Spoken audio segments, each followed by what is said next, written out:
Matamoros, on the Texas border, the night of March 14th to 15th, 1989. Spring break. The main flow moves along one street. Álvaro Obregón, bars with English signage, money changers at the doors, queues spilling into the roadway. Two key landmarks in this strip are Los Sombreros and the London pub. By 2 a.m., the entrances are jammed, narrow corridors of people at each door. There were no CCTV cameras here then. From this point on, everything rests on statements and reports. In the crowd are 4 students from Texas. One of them is 21-year-old Mark Kilroy, a UT Austin pre-med. Around 2 a.m., the group decided to head back toward the Gateway International Bridge. As they stepped out of the bar zone, they lost a clear line of sight on each other. Mark paused by a parked car and exchanged a few words with a woman from the hotel's Miss Tan Line contests. The conversation was brief. Bill Huddleston stepped into a nearby alley and returned about a minute later. Brad Moore and Brent Martin drifted toward Garcia's restaurant, expecting the others to catch up. When Huddleston came back to the street and moved toward his friends, Mark was no longer where he had been. No witnesses reported a shout, a fight, or a crowd forming. The record notes only a disappearance on a very short stretch between the bar door, the sidewalk, and a row of cars. The friends began their own search. They checked nearby entrances, the approaches to the bridge, and the adjacent alleys. They kept circling until about 4:30 a.m., with no result. Then they crossed into Brownsville, checked the car, and waited a while in case Mark returned on his own. He didn't. By morning, they filed a missing person report. Morning brought no news, and "Where is Mark?" became an official investigation. In Brownsville, a joint task force was formed. Local police, the sheriff, Border Patrol, U.S. Customs. On the Mexican side, federal agents joined in. Mark's parents came to the Rio Grande Valley, printed and distributed thousands of flyers, and offered a reward. His friends were walked through their night route.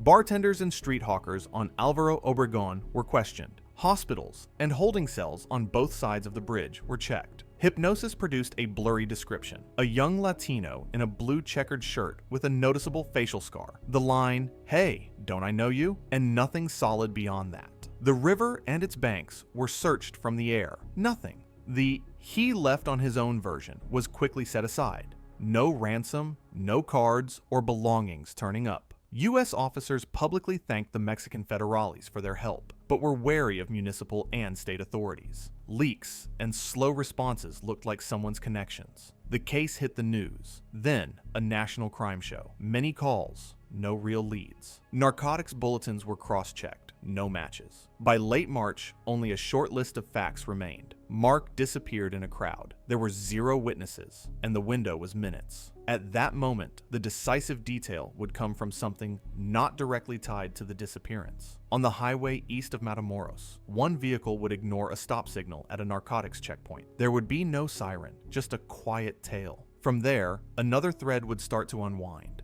leading out of the city to the Santa Elena Ranch. The patrol waited until the driver headed back into Matamoros, then slipped in quietly. Inside, they found sacks of marijuana and ritual paraphernalia, an iron cauldron, amulets, markings on the floor. They documented the scene and left without a sound. The goal was not to spook whoever kept coming back here. Running the plates and talking to contacts, they learned the pickup was driven by Serafin Hernandez Garcia, the nephew of a smuggling family. The decision: watch and map the links. Through informants, the thread tightened around several people, among them the uncle, Elio Hernandez Rivera, and ranch workers. On the morning of April 11th, the detainees were brought back to the ranch under guard and forced to dig where the ground had been marked the day before. The first pit opened quickly. The ends of wire protruded from the sandy layer, the very wires Serafin had mentioned in interrogation. According to him, the wire was threaded to the spine, so that later, when the soil settled, the bones could be pulled out with ease. By midday, it was clear this was not a single burial. One grave led to another. In all, 15 bodies of men, killed over roughly 9 months, were recovered. In a separate pit lay Mark. His identity was confirmed against dental charts sent from Brownsville. Investigators documented the same concealment methods. In some cases, limbs were shortened to ease burial, and the same utility wire ran through the ground. From the hut, they carried out an iron pot,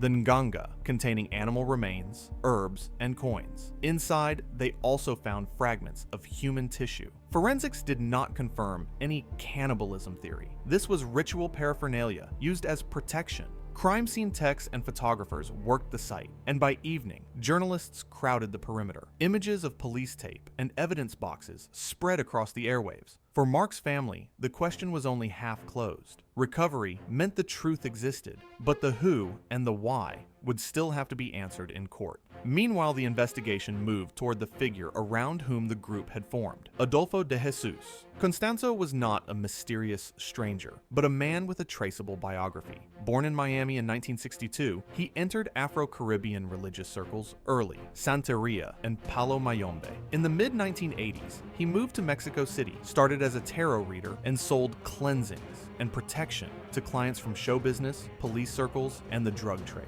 A circle of followers formed around him, and he assumed the role of a padrino, someone who promises luck, health, and above all, invisibility from law enforcement. His key tool was the nganga, an iron cauldron with an animal sacrifice, herbs, and symbols. Over time, human material was added to its contents. For some clients, it was exotic. For trafficking families, it was an insurance policy paid as a cut of operations. That's how Constanzo reached the Hernandez clan on the border. Contacts, stash, roots, and a dedicated site outside the city, the Santa Elena Ranch, where ritual and logistics intersected. A separate figure is Sarah Aldrete, an honors student at Texas Southmost College, a cheerleader, bilingual, crossing the bridge daily. According to investigators and group members, she became the link between two worlds: normal student life in Brownsville and closed-door meetings in Matamoros. Her role was described as recruiting and organizing, set the place, alert who would come, indicate where it was safe. In photos, she looks like an ordinary student. In Constanzo's circle, she was La Madrina. This dual visibility worked for a long time. On one side of the border, she appeared one of us, on the other, part of the inner circle. By the time of the exhumations at Santa Elena, journalists already knew Constanzo's name, and investigators expected a public reaction. Next, the cameras would arrive in Matamoros. The big headlines would appear. By the morning of April 12th, satellite trucks were already parked outside the federal police building in Matamoros. The suspects were brought out onto a balcony. Questions in English and Spanish, flashes, tight close-ups. Elio Hernandez showed scars, marks of the initiated. Newscasts looped the word cult. Headlines read, "Ritual killings." Investigators stuck to facts. Recovered bodies, matching concealment methods, nganga with animal remains and human fragments. At the same time, Mark's family prepared memorial services on both sides of the border. For investigators, the signal was clear. External pressure was working. Support circles were shrinking. Safe houses would be riskier. News segments began name-checking possible cities: Miami, Houston, Mexico City. In practice, the hunt shifted to the capital. There he had rentals, clients, and people willing to deal in cash. The next thread would appear by chance: groceries paid for in US dollars, and an address on Rio Sena. The lead appeared mundanely: a man paying in a supermarket with US dollars, buying groceries in large batches, and regularly heading to a building on Rio Sena. Surveillance confirmed it. The supplies were for the apartment where Constanzo's group was hiding. On May 6th, the area was sealed off discreetly. Some teams on the street, others in the courtyard. As police approached a black car at the entrance, shots came from above. Constanzo was firing from a window at officers at street level. He filled the pauses with odd gestures, tossing coins and banknotes down, burning some of the cash on the stove. There were no negotiations. The prolonged firefight lasted about 45 minutes.